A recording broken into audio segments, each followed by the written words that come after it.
Dave Talks Comics, Episode 59.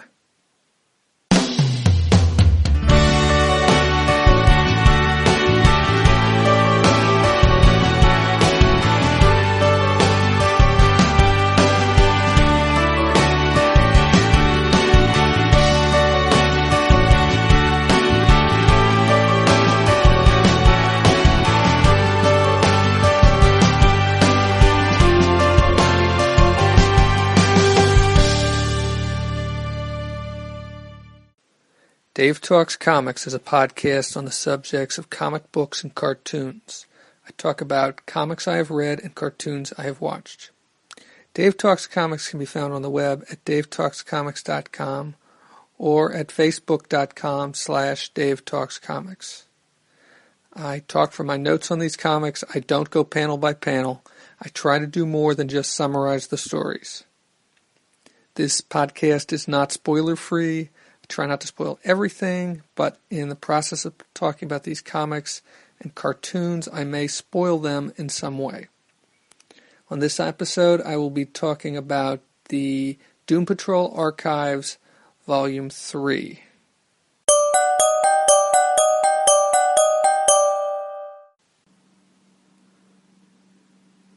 Doom Patrol Archives, Volume 3. A few years back, I read the first two collections, the first two of, I believe there's 5 archives volumes that collect the Silver Age adventures of the Doom Patrol. This one collects Doom Patrol issues 98 to 105 plus Challengers of the Unknown number 48. The stories were all written by Arnold Drake. Most of the artwork is done by Bruno Premiani. I think 1 or 2 of the issues are drawn by Bob Brown, who also does the cover art for most of the issues, possibly all of the issues. The Challengers of the Unknown, issue 48, is included in here because there's a crossover between the Challengers of the Unknown and the Doom Patrol. And this is basically, that's almost unheard of at this point. Back in the early 60s, mid-60s. This was, these issues came out from 1965 to September of 65 through August of 66. So, I'm not sure if it was completely unheard of by then, but it was kind of rare. I previously read volumes 1 and 2. I had to look back in my notes to see how long it had been. I read Volume 1 in the fall of 2008, and I read Volume 2 in winter of 2012. So it had actually been considerably longer than I thought it had, especially for Volume 1. And I got to say, this one is definitely my favorite so far. And honestly, you don't need to read the first 2. You could just pick up this one and go from here, because as always with a lot of these comic books back then, they would re-explain stuff constantly. So you get the origins very easily. The other thing is, I should mention, I'm buying the archive editions, which are in color. I believe they collected all of the Silver Age issues of the Doom Patrol in 2 showcase volumes, which are considerably less expensive. Although you can find these for about $20 to $25. I picked this one up at Heroes Con this year in 2014. It was like one of the last things I bought. I was just going through somebody's table and they had these. And honestly, I enjoyed the first 2 volumes of the Doom Patrol archives, but they were a little ho-hum. They're a little strange. But everything kind of changes in this issue. And to my mind, what makes the biggest difference is what happens in the second issue that's in this, which is they introduced Beast Boy. Now, Beast Boy is his real name is Gar Logan. I believe that's short for Garfield. And he's probably, he has been portrayed as Beast Boy on TV, and of course he would later be better known as Changeling, as a member of the New Teen Titans, or the Teen Titans, whichever. But basically, he first shows up in issue 99. He's never really acknowledged as a member of the team, but basically he is, more or less. He keeps on teaming up with them. I'm not sure why.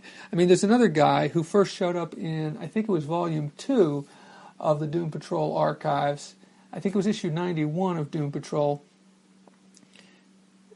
Mento, who also appears in this volume, although not as frequently as Beast Boy, who also is just kind of an ally of the Doom Patrol. The Doom Patrol is their own little team, and I guess I should mention who the Doom Patrol are. There's 4 members of the Doom Patrol. There's Robotman, a.k.a. Cliff Steele, who was a race car driver who was in a horrible accident, and all they could save was his brain, and they put it in this robot body.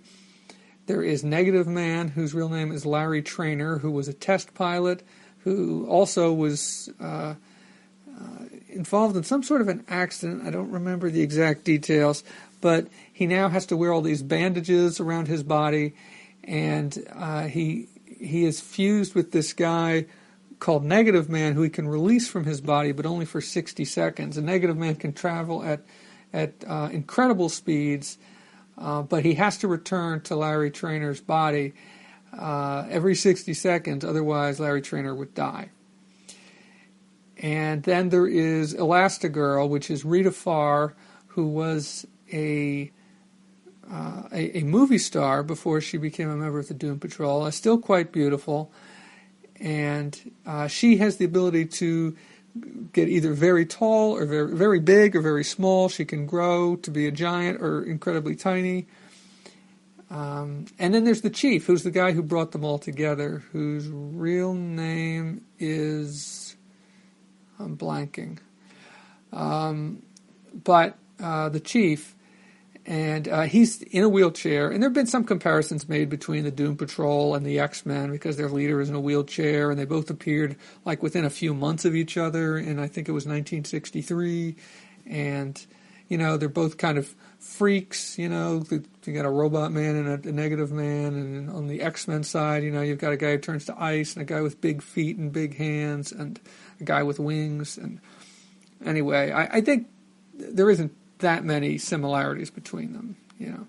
But this book, I think things really pick up once they introduce Beast Boy. And what you get is Beast Boy is funny. He's interesting. He's got this...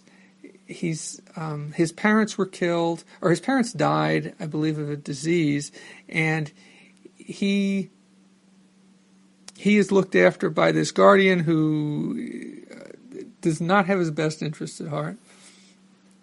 But okay, what's really good is Beast Boy and Robotman. I mean, they just constantly get on each other's nerves, and they're just constantly fighting, and it is just too funny. And it's great, you know. And I mean, in previous volumes of Doom Patrol, there was Robotman, I don't know, he was a little more straightforward.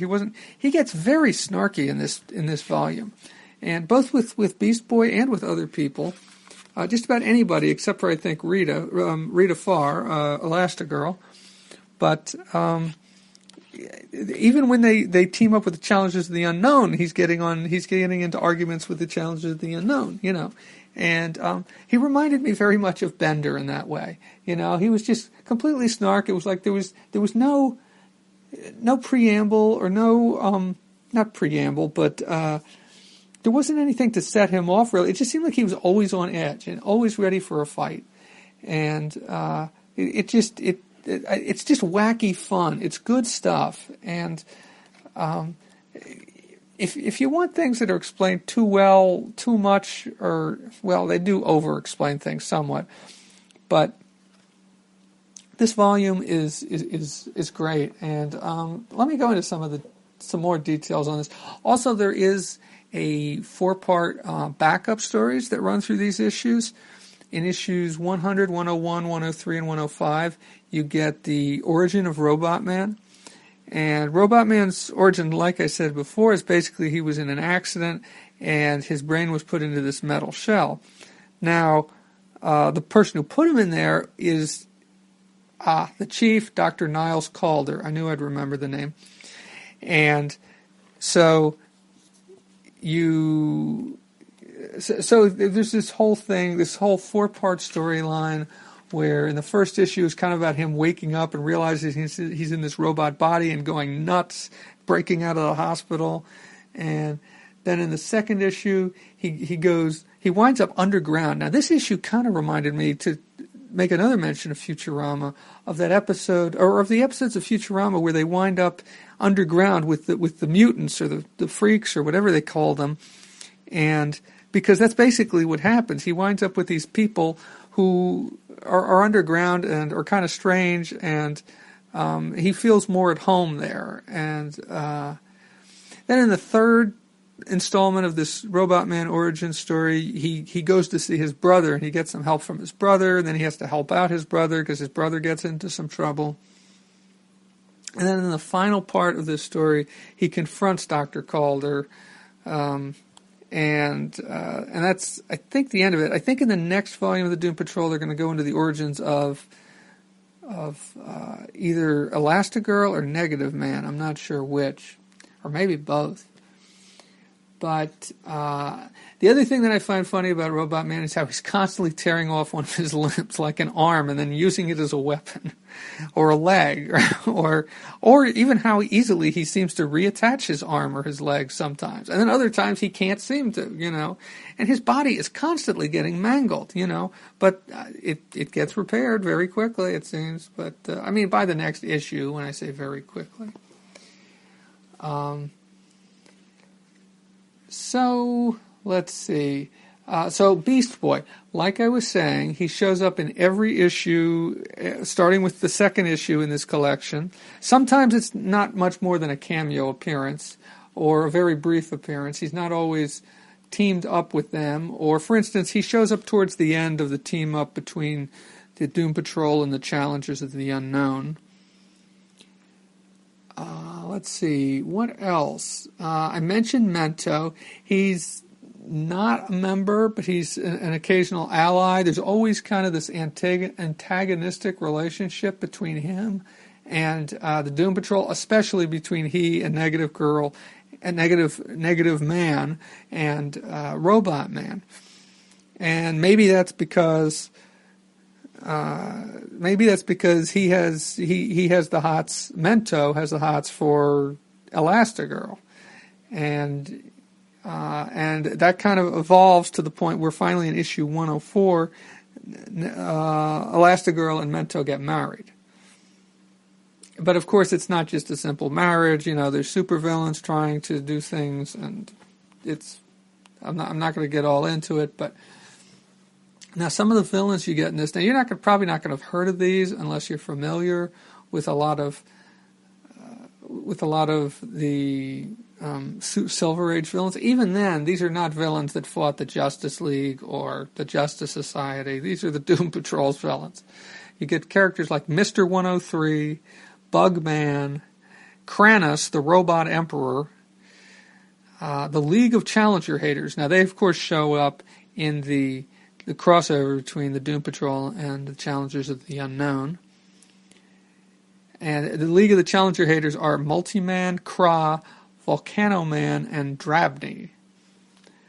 Then you have Meteor Man, and then you get the return of the Brotherhood of Evil, which is the Brain, Madame Rouge, Miss Yamala, and Gargwax.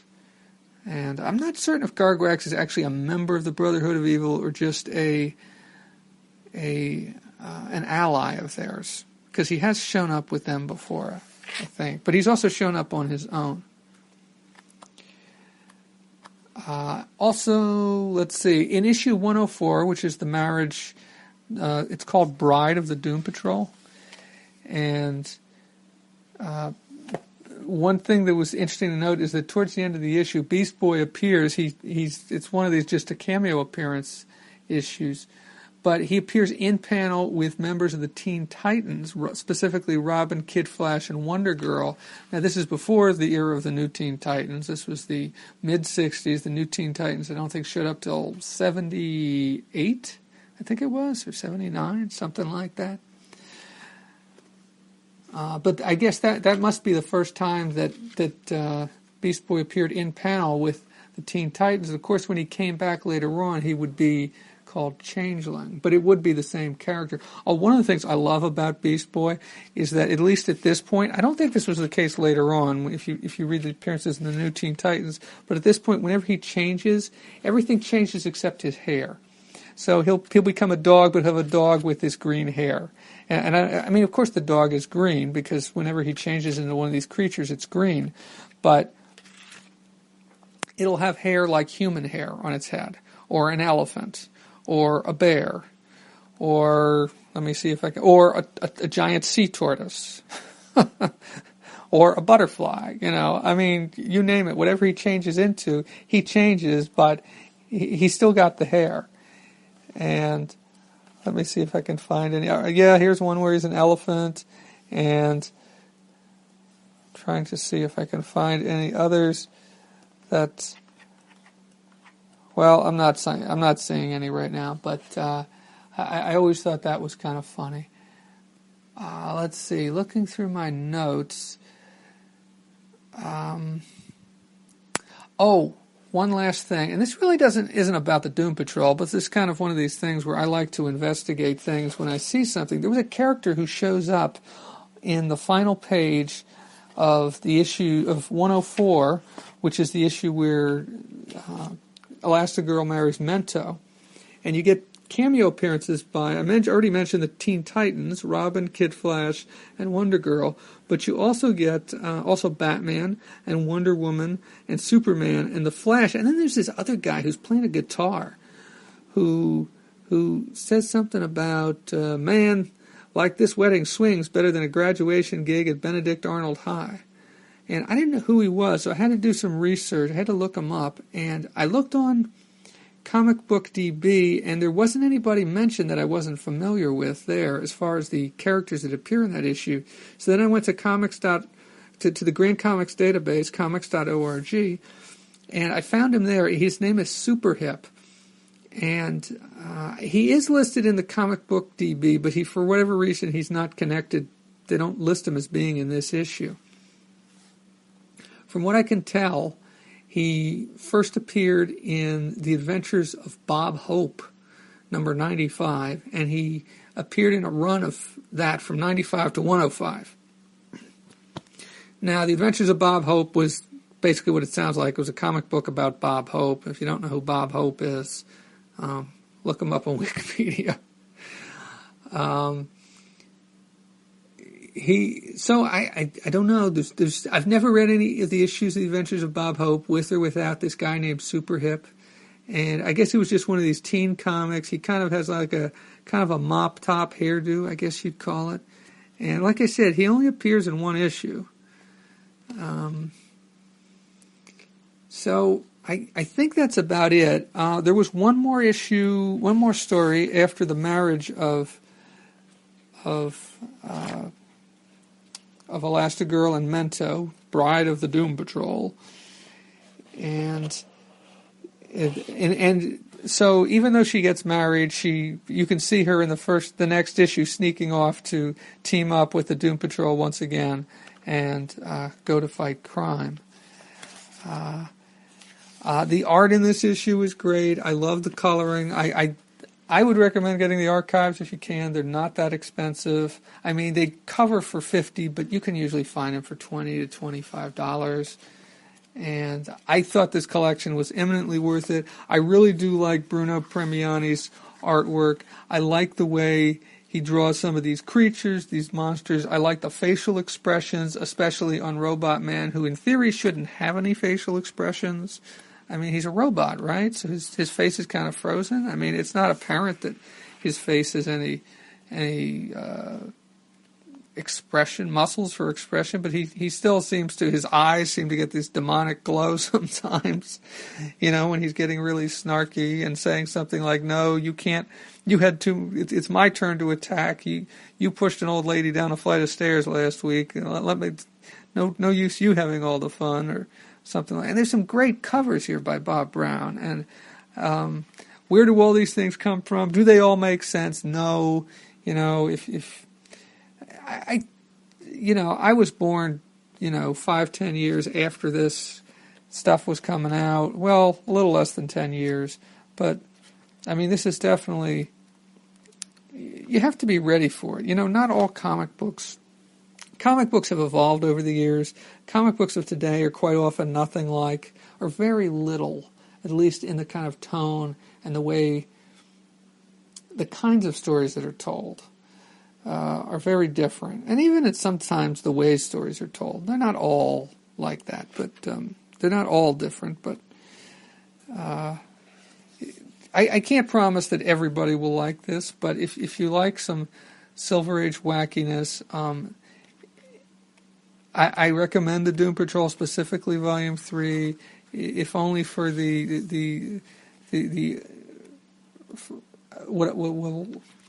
if only for the back and forths between Robotman and Beast Boy, which I just crack me up, and just how antagonistic they are towards one another. It's so over the top, it's ridiculous, you know. It's kind of like sometimes there's some comic books where the violence is so extreme, some people just accept it that it's done that way on purpose, and that it's making a statement, and it's not really about the violence. And I think the same way, it's kind of the case here. You know, it shouldn't be taken too seriously. The antagonism, I think they're probably making some sort of a statement about relationships between people of different generations, and I don't know, maybe I'm just blowing smoke here, but I enjoyed it. I think it's a good volume. I think if you get any interest, this would be a good place to start. Of course, I haven't read volumes 4 or 5 yet, so I'm not sure how good they are. But after reading this, I certainly want to, and I don't want to take another 6 years to get through the next 2 volumes of the Doom Patrol archives, which I really have enjoyed.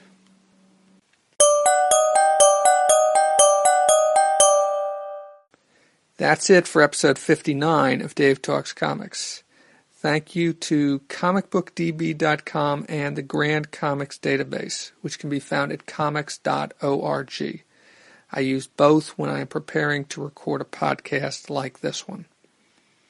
Questions or comments can be posted on the episode page at davetalkscomics.com or at facebook.com/davetalkscomics. You can find me on Twitter at Dave Talks Comics, and if you want to send an email, then the address is davetalkscomics@gmail.com. Next time on Dave Talks Comics, I will be taking a look back at my year in podcasting, 2014, that is. I'm Dave. Thank you for listening.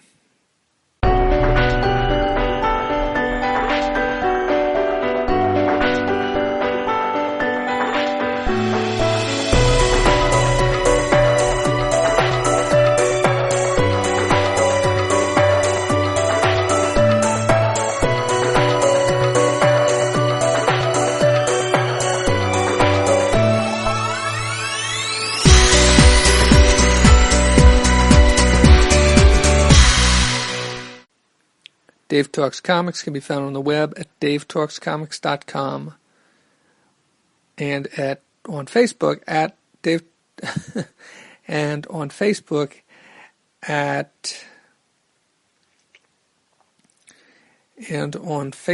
at